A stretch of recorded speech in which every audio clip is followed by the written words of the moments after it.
जहाँ दुनिया के हर मंदिर में मंगल आरती होती है, वहाँ श्री धाम वृंदावन का एक मंदिर ऐसा है जहाँ मंगल आरती नहीं होती है। ऐसा नहीं कि प्रारंभ से ही नहीं होती है, किंतु कुछ समय पूर्व से नहीं होती है। तो वहाँ मंगल आरती क्यों नहीं होती है, आइए जानते हैं।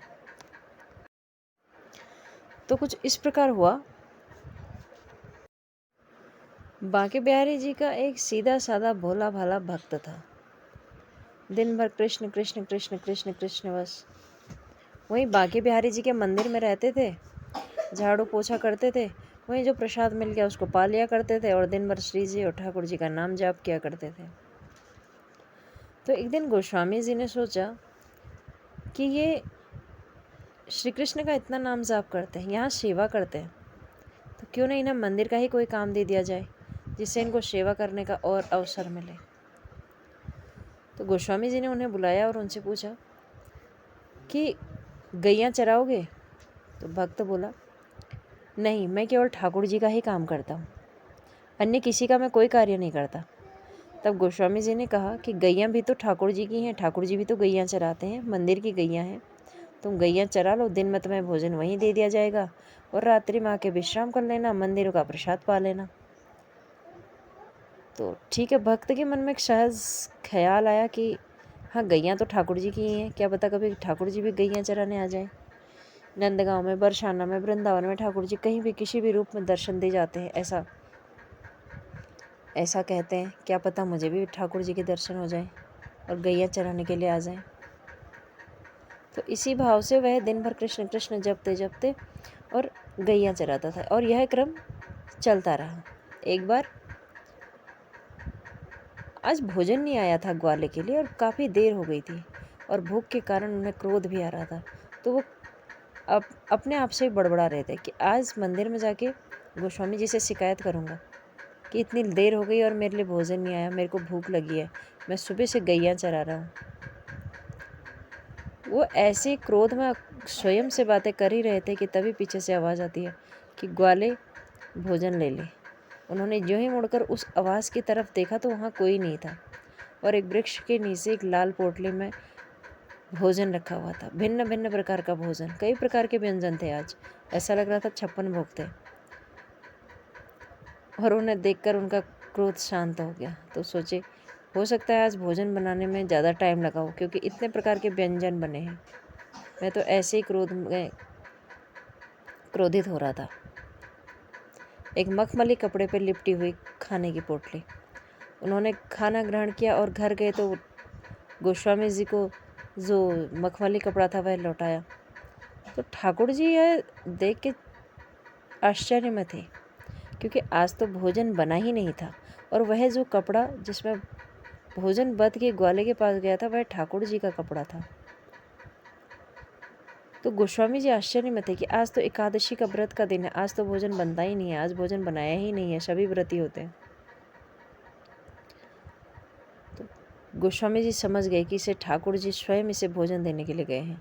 तो ठाकुर जी ने उससे क्षमा मांगी और मन में बड़ा वो हुआ कि मैं इतने सालों से पूजा अर्चना करता हूँ, मुझे आज तक ठाकुर जी ने दर्शन नहीं दिए, इसमें कुछ तो विशेष बात है कि इन्हें ठाकुर जी ने स्वयं भोजन देने के लिए गए हैं।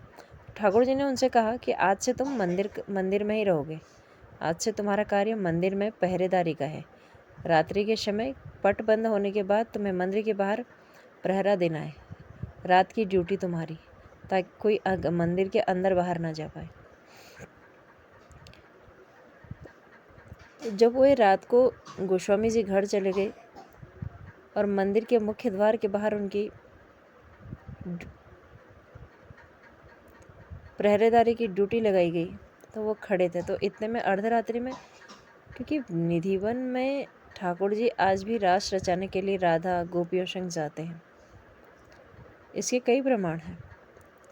तो अर्धरात्रि में जब ठाकुर जी मंदिर से बाहर आए और निधिवन की ओर जाने लगे तो उसने उन्हें रोक लिया कि नहीं, मुझे गोस्वामी जी ने कहा है कि कोई मंदिर से बाहर या अंदर नहीं जाना चाहिए और मैं बहुत ईमानदार हूँ, मैं आपको नहीं जाने दे सकता। तो ठाकुर जी ने कहा कि भाई मेरा ही मंदिर है, मुझे जाने दो, मुझे निधिवन जाना है। तब भक्त के ऐसे सहज भाव सरल, क्योंकि वो बहुत भोला भाला सीधा साधा, इसके भाव सरल होते हैं, ठाकुर जी भी उसी के दर्शन देते हैं। तो ठाकुर जी ने बोला कि यह जब मैं ही चला जाऊंगा तब किसकी निगरानी करोगे? अगर मैं यहाँ से सदा के लिए चला गया, मुझे निधिवन जाना है और मैं प्रातः तक वापस आ जाऊंगा। किंतु भक्त नहीं माना। तो ठाकुर जी मुस्कुराए और बोले, अच्छा ठीक है, चलो तुम भी मेरे साथ चलो, फिर हम प्रातः साथ में ही वापस आ जाएंगे, तब तो तुम्हें कोई दिक्कत नहीं है। तो भक्त मान गया।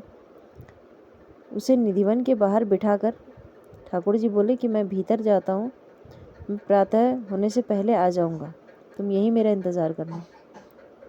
प्रातः होने पर ठाकुर जी निधिवन से आए और दोनों मंदिर में आ गए। तो ठाकुर जी मंदिर के अंदर चले गए और वह बाहर से खड़ा हो गया जहाँ उसकी ड्यूटी नियुक्त थी। तो मंगल आरती का समय हो गया, गोस्वामी जी और सब लोग आ गए। तो जैसे ही पट खोलने लगे तो उसने बोला कि आज मंगल आरती नहीं होगी, आज मंगल आरती नहीं हो सकती। सब उसकी बातें सुनकर आश्चर्य में थे कि ऐसा क्यों कह रहा है। बोले, भाई क्यों नहीं हो सकती मंगल आरती? तब वह बोला, ठाकुर जी अभी अभी निधिवन से वापस आए हैं, राष्ट्रमंडल से वापस आए हैं, अभी विश्राम कर रहे हैं, अभी वह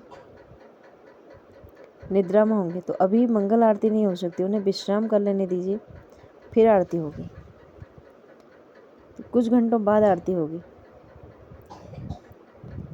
और उसके ऐसी बातें सुनकर गोस्वामी जी समझ गए कि अगर ये ऐसा कह रहा है कि जरूर ठाकुर जी ने इससे कुछ कहा है। तो इस प्रकार तब से यह क्रम चलता आ रहा है कि बांके बिहारी जी के मंदिर में मंगल आरती नहीं होती है। मान्यता यह है कि ठाकुर जी निधिवन में जाते हैं रास रचाने के लिए और प्रातः लौटते हैं।